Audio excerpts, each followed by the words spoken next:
Welcome back to Snetterton. Before the break we saw Andy Ruin finish second, which was enough to clinch him the 2011 GT Cup Championship title. But let's not forget about the group winners from that race. Let's head to the paddock and catch up with those guys now. Well, Daryl, you joined us halfway through the season, so you've had a fair few races now under your belt. Do you feel like you're getting to grips with it all now? Yeah, I'm getting to learn the car a bit better now. The first couple of races I had it up and down, like car breaking down and retiring early, but now I'm feeling getting to grips with it. I think I'll be right for the next couple of races, or the next race, I should say. And of course, you've now got a Group 3 trophy to take home. How's that feel? Yeah, I'm over the moon with it, telling the truth. I've worked hard to get there, telling the truth, so hopefully I should get another one in the next race. Yeah, well, the best man won, and I think it's multi-mark racing really at its best. And it comes to Spa.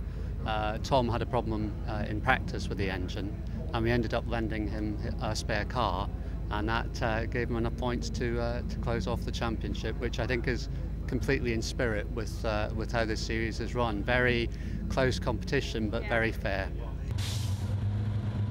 Well, as the cars line up for the final time, we're ready to go racing. On the front row, we've got the Porsche of Ollie Mortimer, and we've got Jordan Witt in the Chevron GR8. But for the last time in 2011, let's go racing.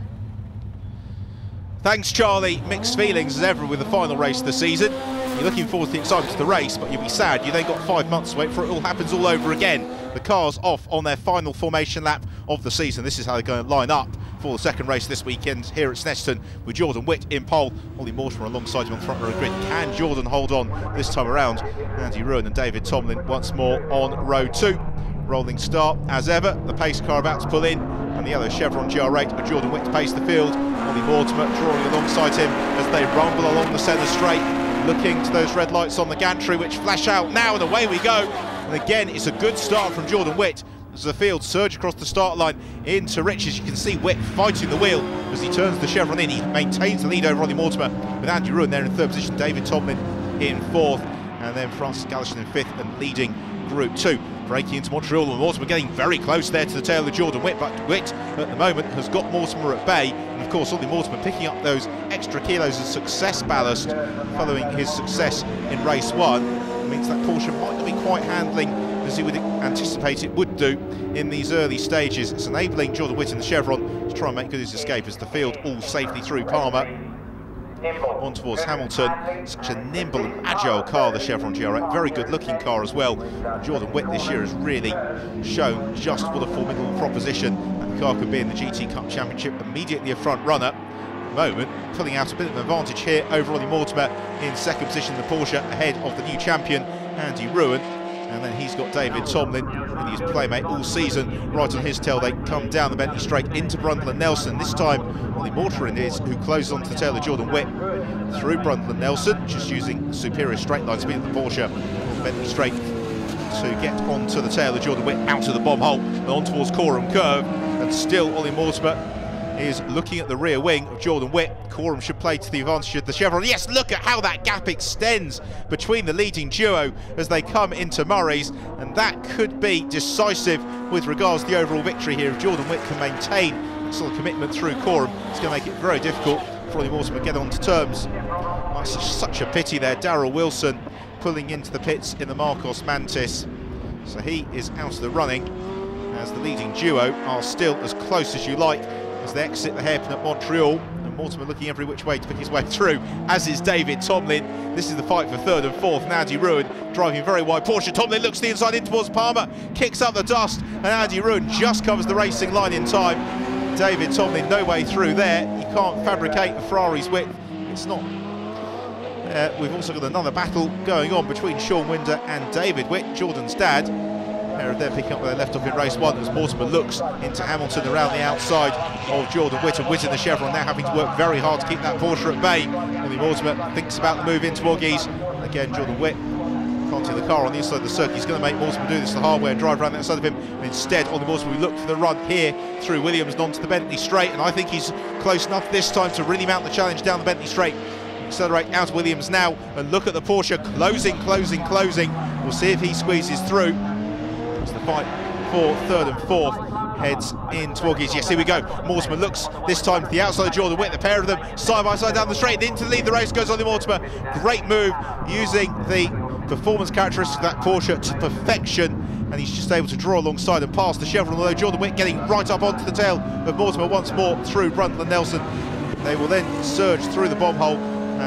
Jordan Witt will be looking to close in, possibly onto the tail of Mortimer through Coram. He really brings that gap down to nothing. He looks to the inside, tries to get the overlap. He'll then look for the switch back into Murray's. That's exactly what he does. And is there room out the inside? No, not quite. They almost make contact through Murray's right up to the rear bumper.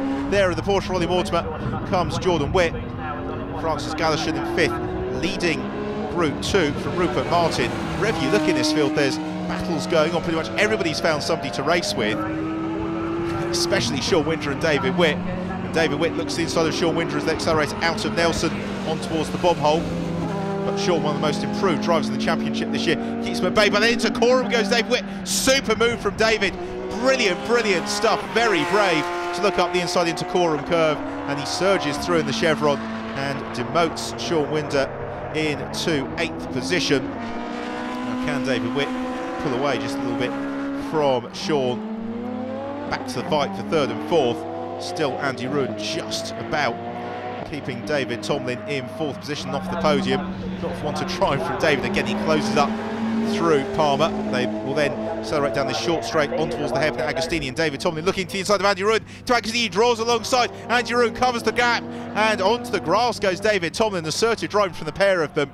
And that was really what the GT Cup Championship's been known for. Hard but very fair and close multi-mark racing. The Porsche of Andy Ruin just about keeping David Tomlin behind him. David Tomlin, one of the friendliest people you could hope to meet out of the car, but a hard charger in the cockpit, trying to close on to the tail of Andy Ruin down the Bentley Straight. Into the closing stages now. Ollie Mortimer has still got Jordan Witt in his tail, and Jordan has driven out of his socks, I think, in this race to keep the Porsche of Ollie Mortimer in touch, because in race 1, Ollie Mortimer took the flag by over 10 seconds. This time it's less than a second, as again Witt closed on tail of Ollie Mortimer into Morris. He locks the brakes again. Oh, he almost makes contact. He literally submarines underneath the rear spoiler there of Ollie Mortimer. He runs onto the grass, and that's going to give Mortimer the decisive run up the centre straight to the flag. And it's Ollie Mortimer who does the double here at Snetterton, the GT Cup Championship, with Jordan Witt in 2nd.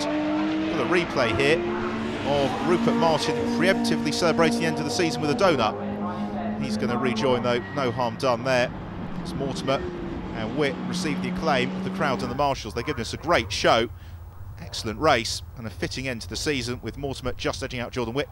Andy Ruin did hold off David Tomlin, with Francis Galashan finishing in 5th and claiming Group 2 honours. In terms of the group results, well, Group 1, Ollie Mortimer from Jordan Witt and Andy Ruin, and in Group 2 it was Francis Galashan from David Witt and Sean Winter rounding out the podium. Well, Ollie, perfect day for you. 2 wins overall in the GT Cup. Well done. Thanks very much. I wasn't expecting, to get in the lead on that race, let alone win it, with a 60-kilogram weight penalty in the car, because I knew it was going to be tough, because we're on old tyres as well. We've done a lot of testing with those tyres. But the car wasn't great right away, but eventually it came on, started coming on bit by bit, and Jordan started staying about the same pace, I think, or maybe went off a wee bit. And I knew if I just hammered away at him, he was going to make a mistake. And I just managed to get him to defend a bit, and then got the cut back, coming out a corner, and then got a better run down the straight. Yeah, no, we were going well today. I think it was a shame that Tom didn't get out in the Morgan. That would have been a good dice. But yeah, I'm very pleased, very thrilled, and look forward hopefully to next season doing one step better. Well, it's been a long season, and here are the final standings within Group 1. The champion, Andy Ruin, from David Tomlin and Rupert Martin next and 3rd. Tom Andrew claiming Group 2 honours in the Morgan from Francis Galashan just in the end, with Sean Winder in 3rd. And Group 3, Bartley Dougal, the champion, from Mark Radcliffe and Adam Hayes. In terms of the overall championship, it was Andy Ruin who we saw crowned here at Snetterton from David Tomlin and Tom Andrew. 3rd in the overall standings, a great performance all season long in that Morgan. The applause ringing out for the final podium of the season here at Snetterton. It's been an excellent season of racing in the GT Cup Championship, and I'm already looking forward the 2012 season. Well, that's it for the racing here at Snetterton and for the 2011 GT Cup season. Congratulations to Team JMH and Andy Ruin, who is the 2011 GT Cup champion. We're off for a well-earned winter break, but we'll be back and raring to go in the spring. So do make sure you join us for the 2012 GT Cup Championship. But from all of us here at Snetterton, it's goodbye.